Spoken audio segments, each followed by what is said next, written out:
পৃথিবীর ইতিহাসে কোথাও নাই অনির্বাচিত ব্যক্তিরা সংবিধান সংশোধন করে। এখানে সেটাই প্রস্তাব দেওয়া হয়েছে। জনগণের সম্মতি ছাড়া, পার্লামেন্টের সম্মতি ছাড়া কিভাবে সংবিধান সংশোধন করতে চায়?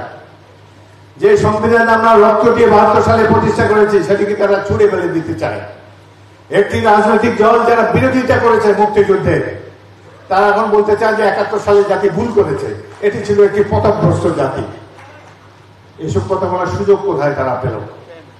দেখা যায় যে 34টা দল একদিকে, আর দেশের সবচেয়ে জনপ্রিয় রাজনৈতিক দল বিএনপি একা দাঁড়িয়ে আছে। মনে হয় যেন 34 ভার্সেস 1। ভাই, বিএনপি সমর্থক সংখ্যা কত আর এই 34টার সদস্য সংখ্যা কত?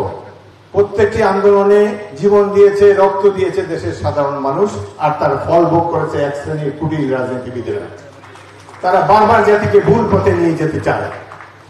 আজকে কেন দেশের এই দুরবস্থা? কারণ দেশে নির্বাচিত সরকার নাই। ভাই, আমরা ভালো হই খারাপ হই জনগণের, তো আমাদের দায়বদ্ধতা জনগণের কাছে থাকবে নির্বাচিত প্রতিনিধি হিসাবে। আগে বলেন যে ওরা তো লুটপাট করবে, ইলেকশনের দরকার নেই, এটা কোন ধরনের কথা? নির্বাচিত সরকার না হলে কেউ এই দেশে কোন ধরনের বিনিয়োগ করবে না।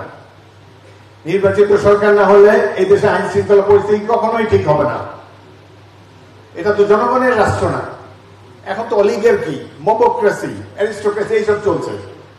বিদেশ থেকে ধার করে আনা আতালরা আমাদেরকে শিখাচ্ছেন কিভাবে বাংলাদেশ চলবে। এদের অনেকে জানে না ধান গাছে তক্তা হয় কি হয় না, কিন্তু আমাদেরকে লেকচার দিয়েই যাচ্ছে। ভাই, তুমি গ্রাম দেখেছো বাংলাদেশে? How it looks like?